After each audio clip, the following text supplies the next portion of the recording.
binigyan 2 sakong bigas sa school. Ay, pupunta ako school. Hindi na. Bakit? Kaya na niyang dalhin yun. Ha? Kaya na niyang dalhin. Dala-dala na nga niya eh. Malakas na ba yung anak mo? Grade 3 pala. Sinakay sa sa tricycle. Hindi, buhat-buhat niya. Ha? Buhat-buhat niya, siyempre. Sabi mo 2 sako. Kaya nga. Ay, ang bigat mo na. Oh, ito. Oh, 2 sako. Naku. Ito binigyan ng DepEd? Para saan daw to? Feeding yan, siyempre. Feeding? Oh, 1 buwan yan. Ito? Oh, pang 1 buwan.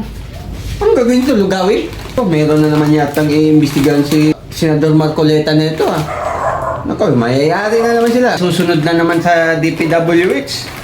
Sana ma-DepEd, no? Ayusin niyo yung record niyo. Baka mamaya magkamali kayo ng record, ha? Dumating dito. Yan, no? Dami nito, 2 sako. Baka gawin nyo dyan, 3 sako, 4 na sako yung ito, nakarating sa amin. 2 sako lang. Maraming salamat. DepEd. Sana hindi kayo sumunod sa DPWH na iimbestigahan din. Kayo din. Mayayari kayo ni Senador Marcoleta. Maraming salamat pa rin, ha?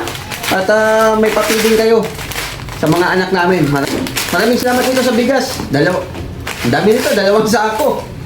Kaya pala na kaya ng anak mo eh.